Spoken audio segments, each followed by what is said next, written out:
What's up, RECN world? Welcome to Wednesdays with Brentin. I am live here at one of my current flips. Before I get into the story of this guy, I want to real quick talk about RECN stories, give you a general overview of what I have going on, what's in the future, then talk about some of my real estate investing woes, my learning curves, the mistakes I've made, and how you can avoid those mistakes, and how I wish somebody had sent this video out to me years ago.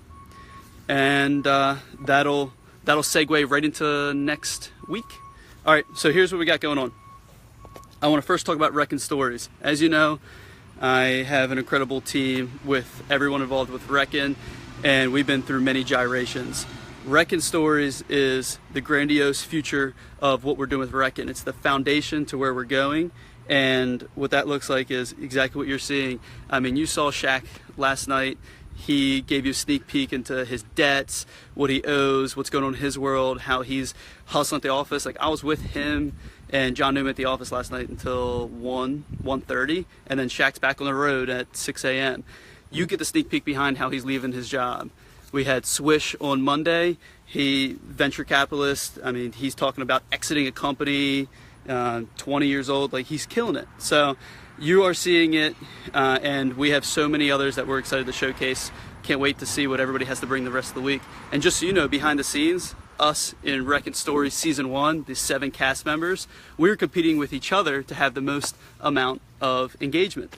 So we have a friendly competition going on, because this hasn't been announced yet. Whoever has the most amount of engagement will be guaranteed to be casted again in the future.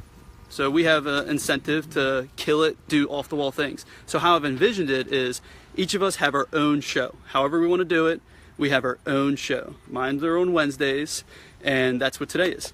So I want to gear my show around what's going on with RECN and what's going on with real estate investing. Today, I want to talk more about real estate investing and the mistakes that I've made. Before I get to that overview, here's what's going on in my real estate investing world. Catch you up to speed. I've done 15 flips, and by done, it's counting those that are currently in the process of being renovated. And I own 11 rentals. I have 2 more in the pipeline, so that'll be up to 13 units. And we'll get into all of those stories, the good, the bad, the ugly. Now, let me talk about flipping, and let me talk about the mistakes. First and foremost, I have witnessed the biggest mistake ever, and I've seen it firsthand. And what that is not controlling the deal flow. The greatest advice I ever received, I did receive this on day 1, didn't listen to it. I work extra hard to find doubles and singles on the MLS, and that just looks like a lot of lowball offers till something gets accepted. Rather than what you see a lot of successful investors do, which is they control their own deal flow. They go out and they send mailers, they put up the signs, they search in Craigslist. They're out there walking around the neighborhoods, talking to the neighbors, they're getting the deals. Myself, quick to leverage, I'm like, what can I do that would make a win-win for somebody else and reduce the amount of overhead I have? Well, therefore, I'm the one always struggling to find more deals. So it's this game of like deals and dollars, and thankfully I have so many incredible private investors that have money with me, that I'm managing their money, I'm putting it into the properties, they're happy. I just need more properties because there's more money to be invested. So that's the first one. Control your deal flow, control your fate, create your game. And guess what? If you have too much deal flow, you know what that results in? Money. Because you can just wholesale those properties. I'd be glad to buy it. If you have too many deals, shoot me a PM, I will buy the property. So that's the first mistake. The second mistake that I can outline from a general overview is under renovating the properties. What I mean by that is when you have Brentin designing a house, sure, it's probably better than most, though when you look at my competition, many great investors out there, especially in this area, they're doing it at a professional level. I'm missing some details. The last 10% of the project isn't really my thing, and I don't have the greatest eye for it. I mean, it's just the truth. Though, I do have a good eye. I will say, like, enough to I've never lost money on a flip yet. And I've had 1 or 2 home runs, and I've had a bunch of singles, doubles, and a couple triples. That's all good and dandy, except when the market shifts, he or she who has the under renovated property is the one who sits, continues to drop their price. So I'll walk through this one. This guy's oak flip. If I could save my old video of walking through it day one, I will put it in the comments. You will be able to see exactly what this baby looked like back when I first walked through it, mapped out what the vision would be, what it would look like. Though to remediate the problem of under renovating, now I have a professional designer going through with my amazing contractors. Before, you know, I can't say I had the best contractors. Another story for another day. And this guy's like, look at him.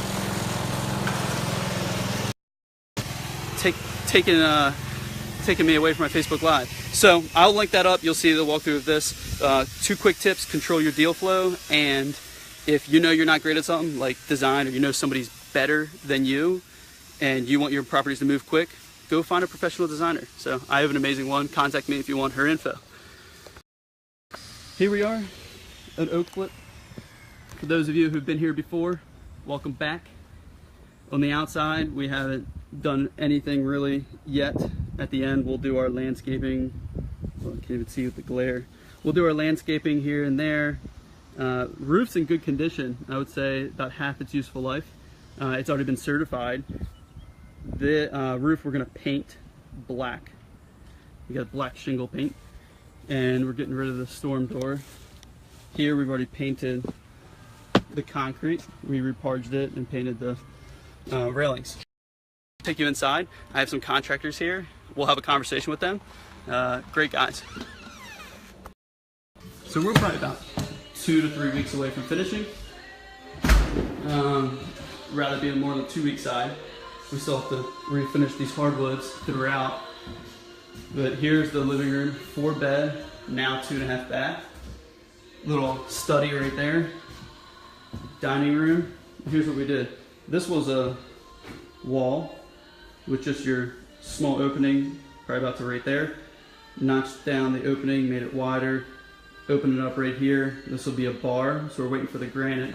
But here we have the cabinets, microwave, in case somebody wanted to cook their fish for lunch. Here's where the refrigerator's going. And you know what, we had this open space, this continuous flow, like, all right, what do we do here? Well, initially we said nothing, because the washer dryer goes there. That's the mechanical closet. Here's a half bath. Stay with me, I'll explain this. So you got your mechanical closet, and it was right here, it was like, all right, what do we do? Nothing, nothing, nothing. And it wasn't until, you know, when I decided, I was like, I can't figure out what to do with it, so just leave it open space, they'll use it for storage. My designer came in and she said, well, they could have extra cabinet space and countertop space, especially when they're doing laundry here. Why don't we just do that? So it went above my initial budget because now we have more granite, more cabinets, more labor. Though I believe it was a great value add, great play by her. Again, that's why you bring the professionals in. Though, just to give you an idea of the process, I get something under contract or I get a counter on it, on one of my offers, then I go out to the property, I map it out, price it out myself, I say yay or nay. Then when I say yay and I go to buy it, I'll bring in contractor bids or design. So that's where that's how the whole process is. In fact, yesterday I get a call from my buddy who runs a massive real estate investing company, and he says, if you follow my Snapchat or Instagram, you've heard this story. He was like, hey man, I got a property, before I send it out to my network, you want to go look at it? And you can have it. So I went and looked at it, I priced it out, haven't had any contractors come through. I just do it based off of my spreadsheets and what I remembered from previous projects and what I know. I design it roughly, I gave him the yay, so he called me up 1 hour later, I'm under contract. So I now have 2 under contract to purchase for flips. I have 1 on the market selling, and I have this one under construction. That's what I have going on. Looking for more deals and always looking for more money. Anybody looking to it? So we have another room here. This was all wood paneling, re-drywalled, framed. I mean, not reframed. All new casing around the windows. Here's the bathroom. We got to put the tile in. Let me take you upstairs. Mateo, that video I said I was going to take. We're live right now. Oh, what's up, Rick? What's happening, brother? How are you? Say hello. Hello. Hi. Say hello. Look, the one and all. You put your sun. Is it sunny in here? Yeah, still my sunny. You know, protection for my eyes. They want to see what you're up to. Oh. You want to tell them what you're up to? No, we just doing this beautiful towel. The beautiful tile done by the most beautiful man. Just What are you doing after this tile? Once this is finished? go to vacation. Going on vacation. Where are you going? Ocean City. Oh yeah, you are. When are you leaving? Tomorrow? Tomorrow. We're gonna miss you. So, we're gonna miss Mateo. Are you staying here, Rick? Absolutely. All right, Rick's gonna hold down the fort. Mateo, you want to show them what you did here? Mateo had the beautiful idea of adding more storage in this closet. Oh, he's gonna flick on the light for us. Oh, look at that. And right in here, this was gonna be dead space. Mateo made it amazing. At your request. Now, your idea. So we thought about that closet right here. Are we no longer doing that?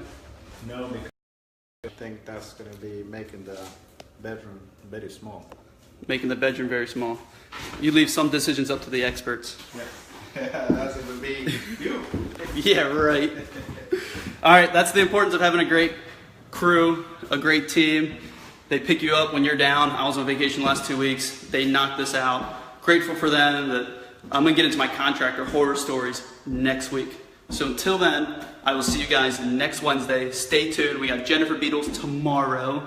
She's going to show you the empire she's building. She has a real estate investment fund. She has development projects and rentals and flips. She has a family, a husband, a beautiful little girl.